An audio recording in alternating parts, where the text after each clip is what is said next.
When I was about 8 years old, I first heard about something called climate change or global warming. Apparently that was something humans had created by our way of living.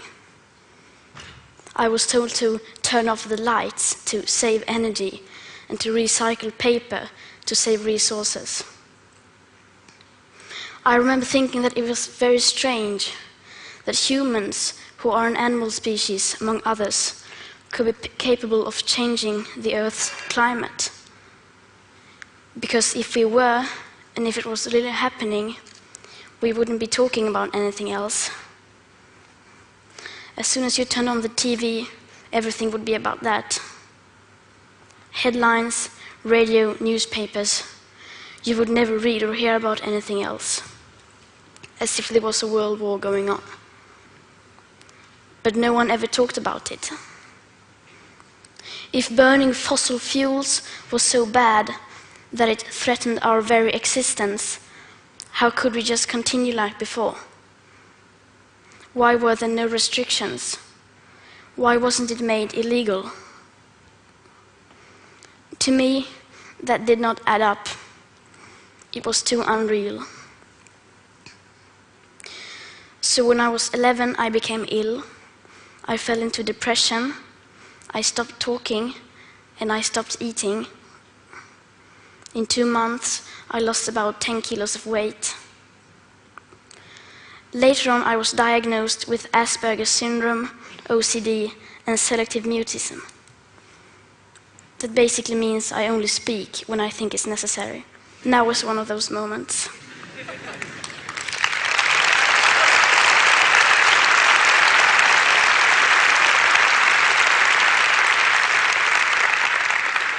For those of us who are on the spectrum, almost everything is black or white. We aren't very good at lying, and we usually don't enjoy participating in the social game that the rest of you seem so fond of. I think in many ways that we autistic are the normal ones, and the rest of the people are pretty strange. Especially when it comes to the sustainability crisis, where everyone keeps saying that climate change is an existential threat and the most important issue of all, and yet they just carry on like before. I don't understand that, because if the emissions have to stop, then we must stop the emissions. To me, that is black or white. There are no gray areas when it comes to survival. Either we go on as a civilization or we don't. We have to change. Rich countries like Sweden need to start reducing emissions by at least 15% every year.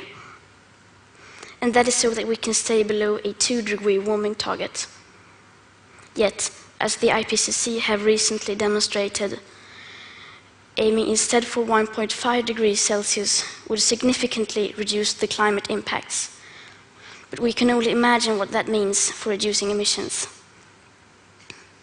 You would think the media and every one of our leaders would be talking about nothing else, but they never even mention it. Nor does anyone ever mention the greenhouse gases already locked in the system, nor that air pollution is hiding a warming, so that when we stop burning fossil fuels, we already have an extra level of warming, perhaps as high as 0.5 to 1.1 degrees Celsius. Furthermore, does hardly anyone speak about the fact that we are in the midst of the 6th mass extinction, with up to 200 species going extinct every single day. That the extinction rate is today between 1,000 and 10,000 times higher than what is seen as normal. Nor does hardly anyone ever speak about the aspect of equity or climate justice, clearly stated everywhere in the Paris Agreement, which is absolutely necessary to make it work on a global scale. That means that rich countries need to get down to 0 emissions within 6 to 12 years, with today's emission speed. And that is so that people in poorer countries can have a chance to heighten their standard of living by building some of the infrastructure that we have already built, such as roads, schools, hospitals, clean drinking water, electricity, and so on. Because how can we expect countries like India or Nigeria to care about the climate crisis if we, who already have everything, don't care even a second about it or our actual commitments to the Paris Agreement? So, why are we not reducing our emissions? Why are they in fact still increasing? Are we knowingly causing a mass extinction? Are we evil? No, of course not. People keep doing what they do because the vast majority doesn't have a clue about the actual consequences of our everyday life. And they don't know the rapid changes required. We all think we know, and we all think everybody knows, but we don't. Because how could we? If there really was a crisis, and if this crisis was caused by our emissions, you would at least see some signs. Not just flooded cities, tens of thousands of dead people, and whole nations leveled to piles of torn down buildings. You would see some restrictions. But no. And no one talks about it. There are no emergency meetings, no headlines, no breaking news. No one is acting as if we were in a crisis. Even most climate scientists or green politicians keep on flying around the world, eating meat and dairy. If I live to be 100, I will be alive in the year 2103. When you think about the future today, you don't think beyond the year 2050. By then, I will, in the best case, not even have lived half of my life. What happens next? The year 2078, I will celebrate my 75th birthday. If I have children or grandchildren, maybe they will spend that day with me. Maybe they will ask me about you, the people who were around back in 2018. Maybe they will ask why you didn't do anything while there still was time to act. What we do or don't do right now will affect my entire life and the lives of my children and grandchildren. What we do or don't do right now, me and my generation can't undo in the future. So when school started in August this year, I decided that this was enough. I sat myself down on the ground outside the Swedish Parliament. I school striked for the climate. Some people say that I should be in school instead. Some people say that I should study to become a climate scientist so that I can solve the climate crisis. But the climate crisis has already been solved.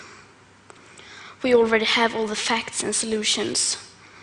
All we have to do is to wake up and change. And why should I be studying for a future that soon will be no more, when no one is doing anything whatsoever to save that future? And what is the point of learning facts within the school system, when the most important facts given by the fine science of that same school system clearly means nothing to our politicians and our society? Some people say that Sweden is just a small country and that it doesn't matter what we do. But I think that if a few children can get headlines all over the world just by not going to school for a few weeks, imagine what we could all do together if we wanted to. Now we're almost at the end of my talk. And this is where people usually start talking about hope. Solar panels, wind power, circular economy, and so on. But I'm not going to do that. We've had 30 years of pep talking and selling positive ideas. And I'm sorry, but it doesn't work. Because if it would have, the emissions would have gone down by now. They haven't. And yes, we do need hope. of course we do. But the one thing we need more than hope is action. Once we start to act, hope is everywhere. So instead of looking for hope, look for action. Then, and only then, hope will come. Today, we use 100 million barrels of oil every single day. There are no politics to change that. There are no rules to keep that oil in the ground. So we can't save the world by playing by the rules, because the rules have to be changed. Everything needs to change, and it has to start today. Thank you.